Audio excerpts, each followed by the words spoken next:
Greetings and hope you are doing really well. If you have been following the GTA real estate market, the June sales numbers can give us two completely different conclusions. You could say prices are still down, inventory is still high, and buyers still have the upper hand. But you could also say sales are rising, fewer homes are coming to the market, and inventory is shrinking, and the market is gradually tightening. That is also true. So what is actually happening? The GTA is still a buyer's market today, but it may not be moving deeper into a buyer's market anymore. And that distinction is probably the most important thing to understand from the June MLS sales numbers. Compared with June of last year, GTA home sales increased by marked 9.4%. At the same time, new listings fell by 12.9%. And active listings, the total number of homes available to buyers in a given month, fell by 13.5%. Any one of these numbers by itself is interesting, but when all three happen together, the message becomes much more important. More homes are selling, fewer new homes are coming to market, and the total pool of available inventory is shrinking. That is how a market begins to tighten. This certainly does not mean we have suddenly entered a hot seller's market. We haven't, but it does suggest that the market is absorbing inventory better than it was before. And in real estate, the direction of change often matters before the headline changes. The sales to new listings ratio for June was 36.5%, which places the GTA in buyers' market territory. We also have approximately 4.7 months of inventory overall in the GTA. So buyers still have meaningful advantages. There is selection, there is negotiating room, and there is ample time to conduct proper due diligence. Many sellers also need to price realistically if they want to sell. But here is the interesting part. The sales to new listings ratio improved from 35.7% to 36.5% in just 1 month. That is only a small movement, but when that movement happens at the same time that sales are increasing and inventory is declining, it becomes something worth watching.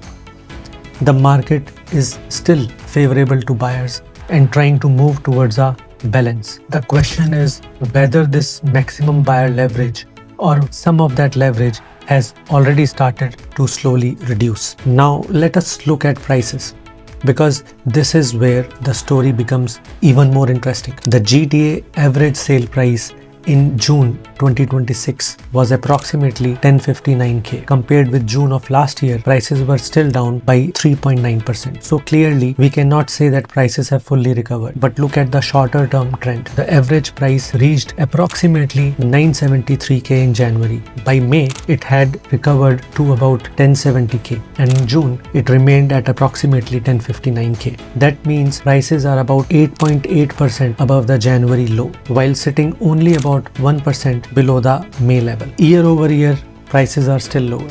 But from the beginning of this year, we have seen a meaningful recovery. Both things can be true at the same time. The more useful question now is not simply whether prices are up or down. The better question is whether market conditions are becoming stronger or weaker from here. And right now, the June data suggests they are gradually becoming stronger. One thing I find particularly useful is looking beyond the GTA-wide average, because there really is no single GTA market. The detached market shows just how large the price difference is from one municipality to another. In June was approximately 1655k in Oakville, 1495k in Richmond Hill, 1.455 in Markham, and 1.425 million in Vaughan. Then you have Mississauga at approximately 1.252 million, Milton at 1.081 million, Brampton at about 969k, and Oshawa at 770k.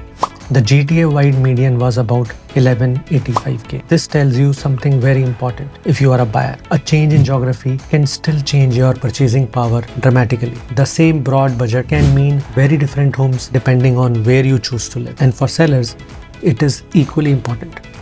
The GTA average may be useful for understanding the broader market, but it does not determine the value of your home. Your municipality, the property type which you are dealing with, the neighborhood, the age of the property, its condition, and competing inventory, all of this matters much more.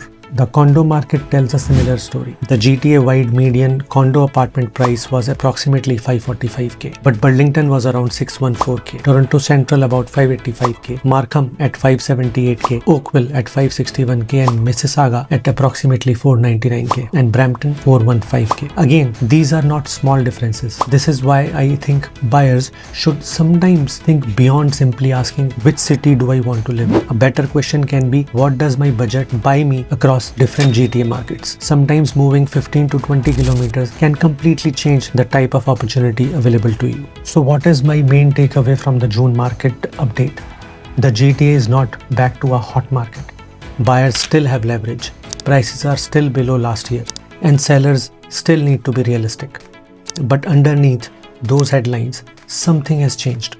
Sales are rising, new listings are falling, active inventory is falling, and market balance is gradually tightening. My view is simple. This may still be a buyer's market, but buyers should not assume that today's level of leverage will automatically last forever. And sellers should not assume that the market is suddenly going to become very strong either. This is a transition market, and in a transition market, broad headlines become less useful. You have to look at the specific property type, the specific location, the available competition, and most importantly, the direction in which that local market is moving. Leaving you with one of my all-time favorite quotations.